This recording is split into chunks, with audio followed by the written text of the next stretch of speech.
மறுநாள் காலை வீட்டின் வாசலில் ஒரு கருப்பு நிற சொகுசு கார் வந்து நின்றது. அதிலிருந்து இறங்கிய நபரை கண்டதும் மாமனார் முகம் மலர்ந்தது. அவன் பெயர் ராஜன், ஸ்வேதாவின் பெங்களூரின் நண்பன் மற்றும் பிசினஸ் பார்ட்னர். ஆனால் அவன் ஸ்வேதாவின் ஒரு தலை காதலன் என்பது யாருக்கும் தெரியாது. வாராஜன், ஸ்வேதா சொல்லிக்கிட்டே இருந்தா நீ வரத பத்தி. ஸ்வேதா, இதோ உன் ஃப்ரெண்டு வந்துட்டா இருப்பாரு. ஸ்வேதா ஓடி வந்து ராஜனை வரவேற்றாள். ஆனால் அவளது கண்கள் சக்தி வேலையே பார்த்து கொண்டு இருந்தன.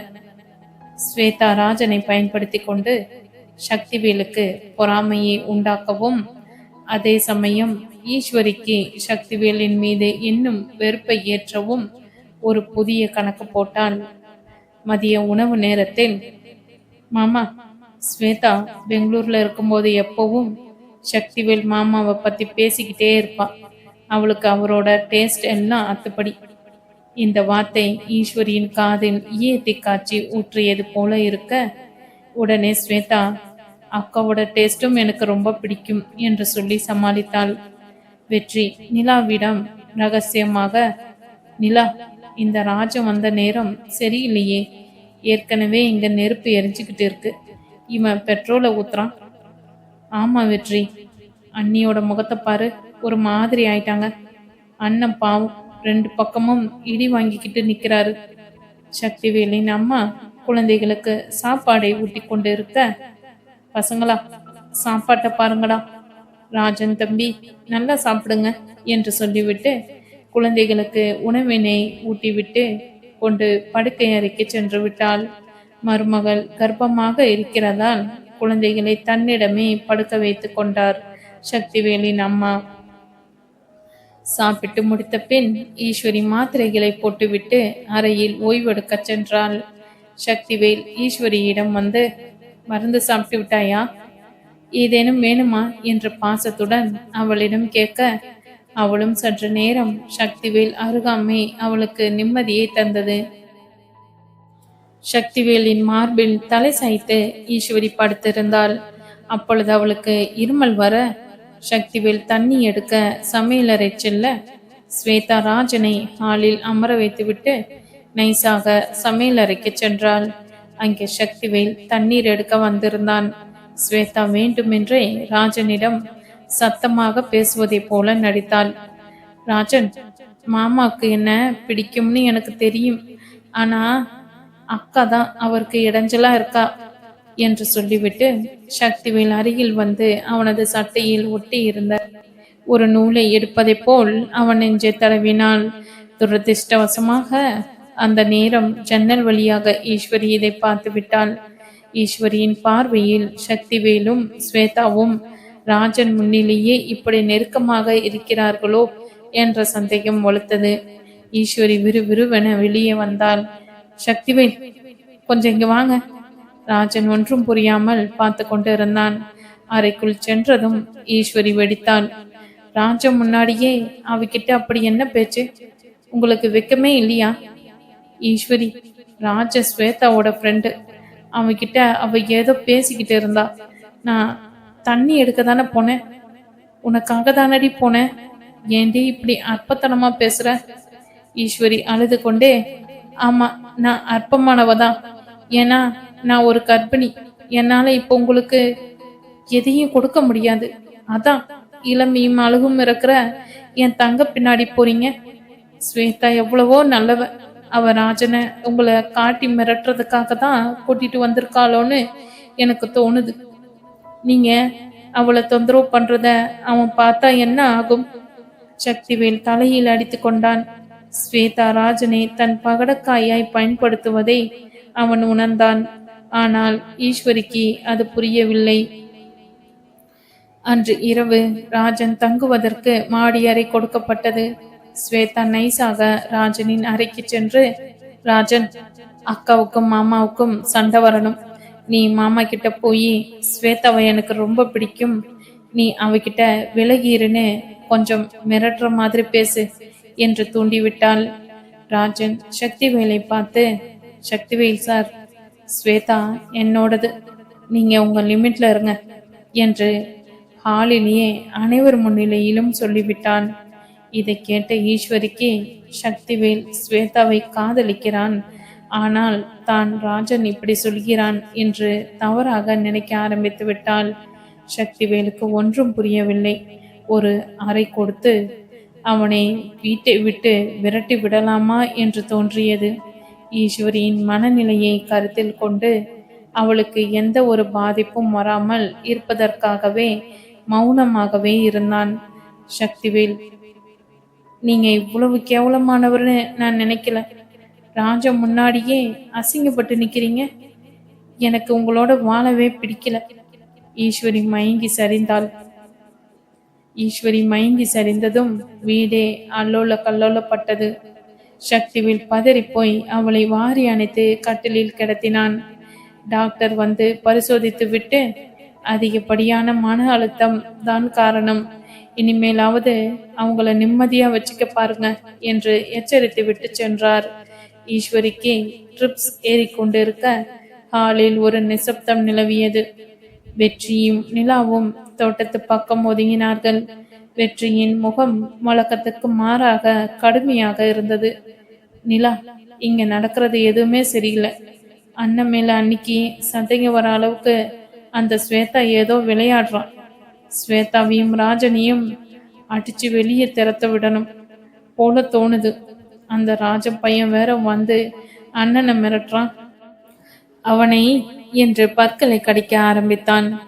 உடனே அவன் கையை பிடித்து தடுத்து, கொஞ்சம் அமைதியா இருங்க. சக்திவேல் அண்ணாக்கு தெரியாதா அவங்கள துரத்துவதற்கு? ஏன் அவரு பொறுமையா இருக்கார்? கொஞ்சம் யோசிச்சிங்களா? அவருக்கு தெரியும், ஸ்வேதாவை துரத்தி விட்டா அண்ணி அவர் மேல சந்தேகப்படுவாங்க. அவர் வேலைக்கு போகும்போதெல்லாம் அவளை பார்த்துட்டு வரியா என்று கேட்டு தொல்லை கொடுப்பாங்க. அது மட்டுமல்ல, ஸ்வேதா மேல அவங்க அதிக பாசத்தை வச்சிருக்காங்க. ஏன்னா அவங்களுக்கு அம்மா இல்லை, அப்பாவும் இங்க தானே இருக்காரு. அதனால அவளை யாராவது திருமணம் செய்து கொள்ளும் வரை இங்கதான் வச்சிருப்பாங்க. எனக்கு ஒரு பிளான் மாதிரி தெரியுது. நிலா வெற்றியின் கையை பற்றி, எனக்கும் அப்படித்தான் தோணுது வெற்றி. அண்ணன் அண்ணிய தவிர வேற யாரையும் ஏறெடுத்து பார்க்க மாட்டாருன்னு நமக்கு தெரியும். ஆனா ஸ்வேதா, அவ அண்ணி வரப்போ மட்டும் அண்ணன் மேல சாயிறது, அப்புறம் அழுதுட்டு வந்து அண்ணி கிட்ட புகார் சொல்றதும் எல்லாமே ஓவர் ஆக்டிங் மாதிரி இருக்கு.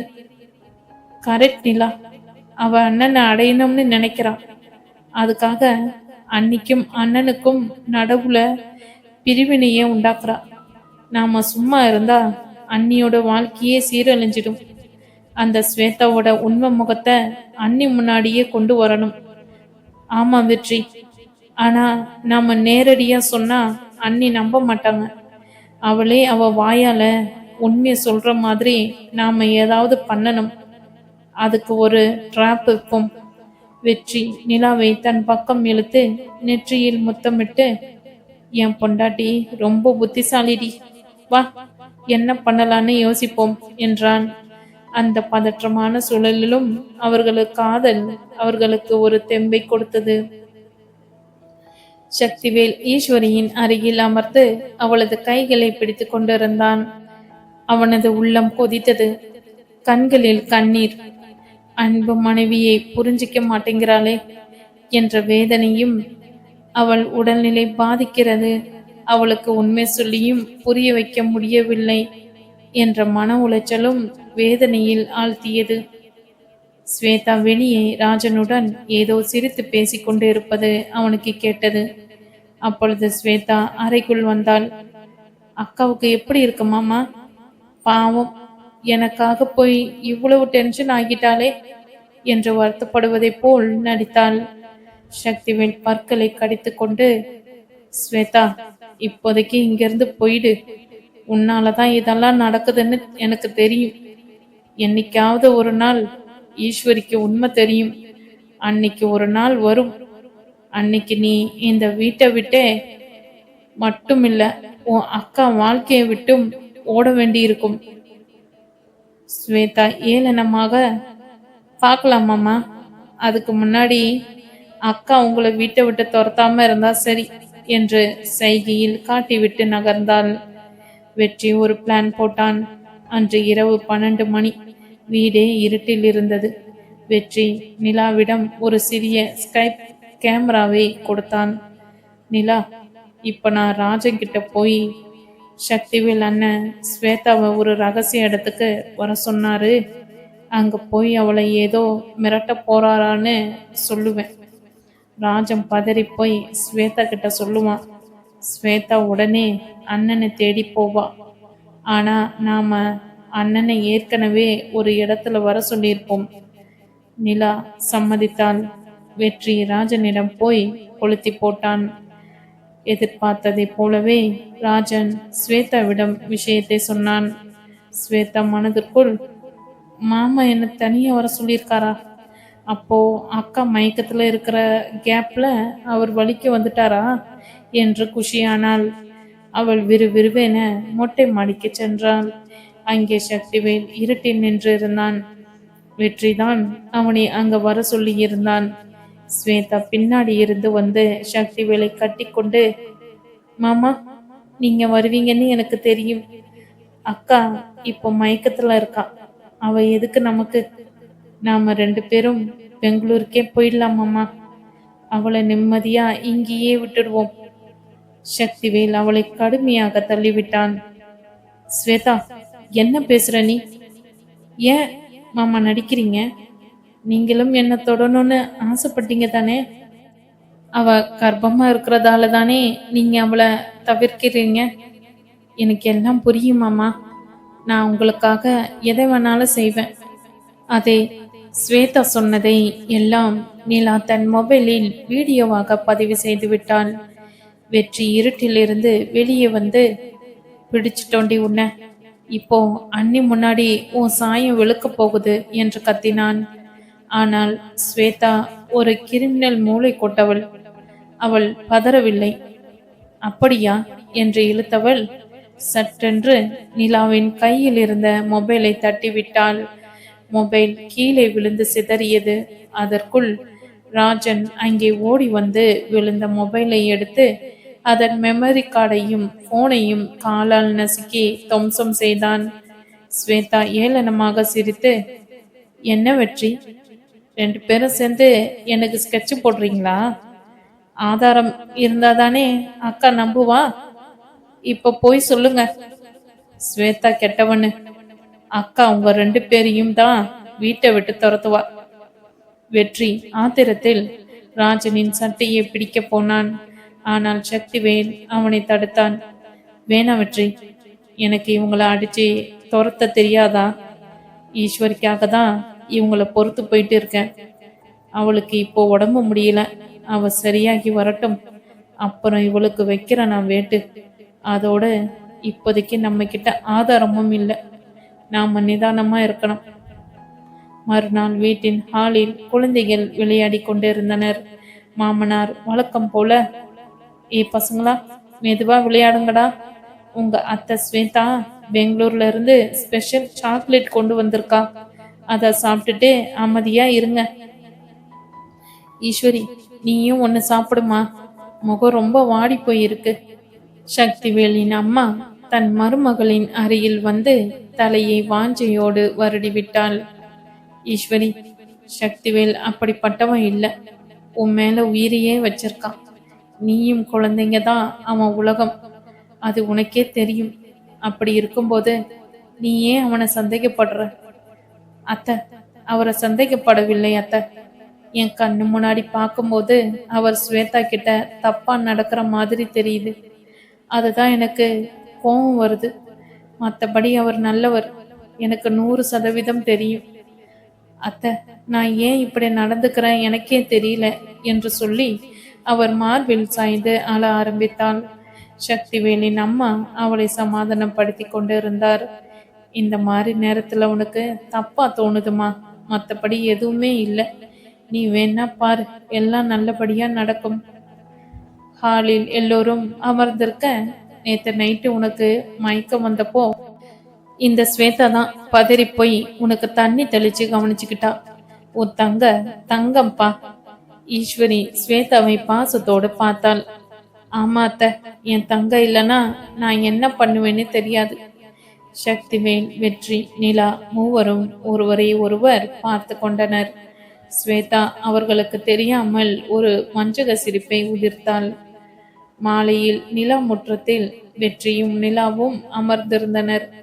நிலா தன் உடைந்து போன போனை நினைத்து அழுது கொண்டு இருந்தாள். வெற்றி, அவ்வளவு கஷ்டப்பட்டு எடுத்த வீடியோ போயிடுச்சு. இப்போ அண்ணிய எப்படி நம்ப வைக்கிறது? அந்த ஸ்வேதா ரொம்ப ஆபத்தானவ.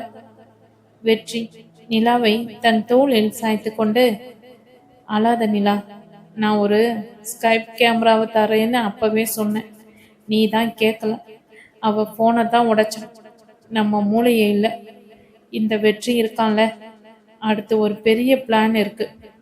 இம்முறை அவளாகவே அண்ணி முன்னாடி வந்து உண்மைய பேசுவான். அதுக்கு ஒரு சைக்காலஜிக்கல் கேம் விளையாடணும். நிலா குறும்புடன், என்ன பிளான் வெற்றி? சீக்கிரம் சொல்லுங்க, இல்லைன்னா நான் உங்களை விட மாட்டேன் என்று அவன் சட்டையை பிடித்து இழுத்தாள். சொல்றேன்டி பொண்டாட்டி, ஆனா அதுக்கு முன்னாடி இந்த வெற்றிக்கு ஒரு எனர்ஜி பூஸ்ட் வேணுமே என்று அவளது கன்னத்தை கிள்ள நிலா வெக்கத்தில் அவனை தள்ளிவிட்டாள். இப்படி சொன்னா எல்லாம் கேட்க மாட்ட என்று அவளை தூக்கி கொண்டு அவர்கள் அறைக்கு சென்று அவளை கட்டிலில் படுக்க வைத்து அவள் மேல் படர்ந்தான். அவள் முகம் முழுவதும் முத்தம் மழை பொழிந்தான். மெதுவாக அவள் காதில், நிலா, நீ எப்போ என்ன அப்பாவாக்க போற என்று கேட்டு அவள் செவ்விதழில் நீண்ட முத்தத்தை பதித்தான். இருவரும் இதழ்களை விடுவித்ததும் நிலா மெதுவாக, அது நடக்க வேண்டிய நேரத்துல தானா நடக்கும் என்று சொல்லி வெட்கத்தில் முகம் சிவந்தாள். அந்த அறை முழுவதும் அவர்களின் லீலைகள் உடல் முழுவதும் ஆட்கொண்டது. அன்று இரவு சக்திவேல் தன் அறையில் ஈஸ்வரிக்கு தலை கோதி விட்டு கொண்டிருந்தான். ஈஸ்வரி இன்னும் அவன் மீது வருத்தத்தில் தான் இருந்தாள். சக்திவேல் வெளியே வந்தபோது ஸ்வேதா வேண்டுமென்றே இருட்டில் அவன் முன்னே வந்து நின்றாள். மாமா, நேத்து நைட்டு உங்க மச்சான் தங்க பண்ணது எல்லாம் வேஸ்ட். இப்போ அக்காவுக்கு என் மேல இருந்த நம்பிக்கை இன்னும் அதிகமாயிடுச்சு. வேணும்னா பாருங்க. ஸ்வேதா சட்டென்று தன் கையை தானே நகத்தால் கீறிக்கொண்டு ஐயோ என்று அலறினாள். சத்தம் கேட்டு ஈஸ்வரி ஓடி வந்தாள். அங்கே ஸ்வேதாவின் கையில் ரத்தம் வருவதையும் சக்திவேல் அவள் அருகில் நிற்பதையும் பார்த்தான். ஸ்வேதா, என்னாச்சுடா? ஸ்வேதா அழுது கொண்டே, இல்லக்கா, மாமா கிட்ட ஏதோ கேட்க வந்தேன். அவர் ஏன் இப்படி என் கைய திருகுனாருன்னே தெரியல. சக்திவேல் அதிர்ச்சியில், ஈஸ்வரி, நான் தொடவே இல்லடி. அவளே அவ கைய. போது சக்திவேல், ஒரு சின்ன பொண்ணு தன் கைய தானே கீறிவான்னு என்ன நம்ப சொல்றீங்களா? உங்களுக்கு என்னதான் ஆச்சு? ஏன் என் தங்கைய போட்டு இப்படி படுத்துறீங்க? ஈஸ்வரி ஸ்வேதாவை அணைத்து கொண்டு அழைத்து சென்றாள். சக்திவேல் பேய் அறிந்ததை போல் நின்றான். ஸ்வேதா ஈஸ்வரின் தோளில் சாய்ந்தபடி சக்திவேலை திரும்பி பார்த்து தன் காயப்பட்ட கையை காட்டி ஒரு வெற்றி குறியை காண்பித்தாள். வெற்றியும் நிலாவும் ஒரு மூலையில் இருந்து இதை பார்த்து கொண்டு இருந்தனர். இப்போ புரியுது, அவ எமோஷனலா அண்ணிய பிளாக்மெயில் பண்றா. மறுநாள் காலை வீட்டின் வாசலில் ஒரு ராயல் என்ஃபீல்டு பைக் வந்து நின்றது. ஹெல்மெட்டை கலற்றிவிட்டு இறங்கிய அந்த இளைஞனை பார்த்ததும் அங்கிருந்த குழந்தைகள் ஆதி மாமா என்று கத்திக்கொண்டு ஓடினார்கள். அவன் பேர் ஆதி, சக்திவேலின் சிறு வயது நண்பன். பார்க்க அப்படியே சக்திவேலின் சாயலில் 6 அடி உயரத்தில் செதுக்கி வைத்தது போன்ற முகவெட்டுடன் மிக அழகாக இருந்தான். சக்திவேல் ஏற்கனவே ஸ்வேதாவை பற்றி ஆதியிடம் உருக்கமாக பேசி அவளை திருத்தி ஒரு நல்ல வாழ்க்கைக்கு அழைத்து வர வேண்டும் என்று கேட்டுக்கொண்டிருந்தான். ஆதியும் தன் நண்பனுக்காக இந்த அன்பு நாடகத்தில் இறங்க சம்மதித்திருந்தான். ஹாலில் அனைவரும் அமர்ந்திருக்க ஆதி கம்பீரமாக உள்ளே நுழைந்தான். வா தம்பி, மாப்பிள்ள உன்னை பத்தி சொல்லிக்கிட்டே இருப்பார். பார்க்க அப்படியே நம்ம சக்திவேல் மாதிரியே இருக்கப்பா. சக்திவேலின் அம்மா, ஆமா தம்பி, பழைய சக்திவேலை பார்க்குற மாதிரியே இருக்கு. நிலா, ஆதிக்கு காப்பி எடுத்துட்டு வாமா. சரியாக அந்த நேரம் ஸ்வேதா மாடியிலிருந்து இறங்கி வந்தாள். சக்திவேலை போலவே இருக்கும் ஒரு புதிய முகத்தை பார்த்ததும் அவளது இதயம் ஒரு நிமிடம் துடித்தது. ஆதி அவளை பார்த்து ஒரு வசீகர புன்னகையை பூத்தான். மாலை நேரம் ஸ்வேதா தோட்டத்தில் தனியாக உலவிக் கொண்டிருந்தாள். ஆதி மெல்ல அவளுக்கு பின்னால் வந்து அவளது தோளில் தன் விரல்களால் தாளம் போட்டான்.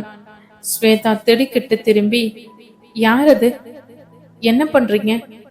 ஆதி அவளது கண்களை ஆழமாக பார்த்து, நீ ரொம்ப அழகா இருக்க. எத்தனையோ பொண்ணுங்களை பார்த்து இருக்கேன். ஆனா உன்னை பார்த்ததும் என் மனசு பட்டாம்பூச்சி போல பறந்துகிட்டு இருக்கு. அவன் பேசிக்கொண்டே ஸ்வேதாவின் மிக அருகில் வந்து நின்றான். அவனது மூச்சு காற்று ஸ்வேதாவின் முகத்தில் பட்டது. ஸ்வேதா திகைத்து போனாள். இதுவரை தான் சக்திவேலை தான் வளைக்க பார்த்தோம். ஆனால் இந்த ஆதி தன்னைத்தானே வளைக்கிறானே என்று அவளுக்கு ஒருவித சிலிர்ப்பு ஏற்பட்டது. இந்த காட்சியை ஒரு தூணுக்கு பின்னால் இருந்து வெற்றியும் நிலாவும் பார்த்து ரசித்து கொண்டு இருந்தனர். நிலா, ஆதி அண்ணன் செம்ம ஃபார்ம்ல இருக்காருடா, பாத்தியா? ஸ்வேதாவ ஒரு நிமிடம் மயங்கி நின்னுட்டா. நிலா வெற்றியின் கையை பிடித்து, ஆமா வெற்றி, முள்ளால தான் எடுக்கணும்னு அண்ணன் சொன்னது சரிதான். இப்போ ஸ்வேதாவோட கவனம் அண்ணன் மேல இருந்து ஆதி மேல திரும்பினா போதும், அண்ணி நிம்மதி ஆயிடுவாங்க. வெற்றி நிலாவை தன் பக்கம் இழுத்து, அண்ணி நிம்மதி ஆகிறது இருக்கட்டும், இந்த ஆதி பண்ற ரொமான்ஸை பார்த்தா எனக்கே கொஞ்சம் மூடு ஏறுது. வா, நாமளும் அந்த பக்கம் போய் என்று சொல்ல நிலா அவனை செல்லமாக அடித்து நகர்ந்தாள். ஈஸ்வரி ஜன்னல் வழியாக ஆதியும் ஸ்வேதாவும் பேசிக்கொண்டிருப்பதை பார்த்தாள்.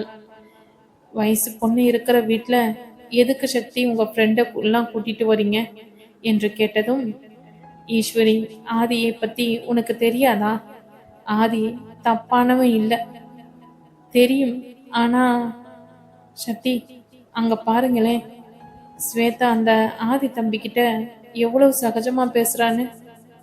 சக்தி, எனக்கு என்னமோ ஸ்வேதாவை ஆதி தம்பிக்கு பேசி முடிச்சிடலாம்னு தோணுது. சக்திவேல் அவளை அணைத்து கொண்டு, ஆமா ஈஸ்வரி, ஆதி ரொம்ப நல்லவன், அவளுக்கு ஏத்த ஜோடி அவன்தான் என்று சொல்லி அவளது நெற்றியில் முத்தமிட்டான். ஆனால் மனதிற்குள், ஆதி வேலையை ஆரம்பிச்சிட்டியா என்று நினைத்து கொண்டான். இரவு 11 மணி. ஸ்வேதா தன் அறையில் படுத்திருந்தாள். அப்பொழுது ஜன்னல் தட்டப்படும் சத்தம் கேட்டது. திறந்து பார்த்தால் ஆதி அங்கே நின்று இருந்தான். தூக்கம் வரலையா ஸ்வேதா? உன்னை பார்த்ததுக்கு அப்புறம் எனக்கும் தூக்கம் வரல.